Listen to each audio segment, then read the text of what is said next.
Depuis la rue du Bastion, le regard des piétons est capté par une peau cuirassée qui laisse échapper une faille. Une faille de lumière filtrée qui installe un entre-deux, indique un cheminement à emprunter. Au sommet d'un confortable escalier, le sas de contrôle s'ouvre en transparence sur le hall principal. Un hall d'accueil particulièrement chaleureux, avec des parements de bois clair, un plafond en damier, souligné par un jeu de rampes de lumière, des claustras identifiant 4 espaces d'attente. Depuis ce hall, l'accès au contrôle pénal est direct, clairement identifié. De part et d'autre de la banque d'accueil, les sas de contrôle autorisant les passages entre les halls 1 et 2 dévoilent par transparence les grandes caractéristiques du hall secondaire. Son ouverture sur des espaces de convivialité, ses vues sur les patios de Cœur d'Îlot. À chacun des niveaux, les seuils des batteries d'ascenseurs s'offrent de belles respirations, livrées à l'intimité des rencontres par un jeu de claustras ou ouverts sur la ville. Depuis ces paliers s'organisent les accès aux différents services, à leur circulation séquencée par des lames vitrées, source de lumière en second jour. Rythmée aussi par les portes, le plus souvent ouvertes des bureaux, dont la trame autorise des espaces aussi bien individuels que partagés. Au R+7, la cellule de crise offre une ergonomie adaptée, soignée et feutrée.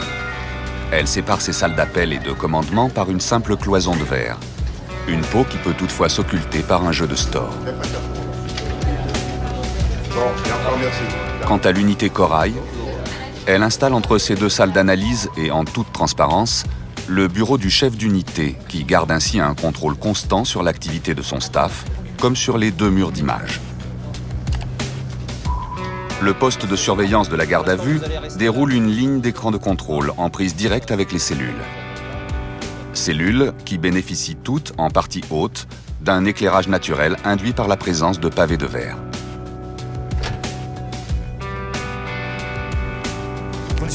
Le détenu est accompagné au pôle des salles d'audition, lesquelles sont groupées 2 à 2, avec inscrit dans leur cloison séparative un miroir sans teint qui peut être occulté.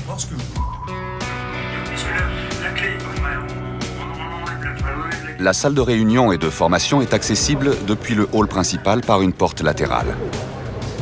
Une peau de béton entaillée de lames de verre lui offre quelques lumières et vues sur la rue, et à l'opposé, une peau acoustique en accordéon participe, à l'instar du plafond en latage et des fauteuils en fibre, à son ambiance feutrée.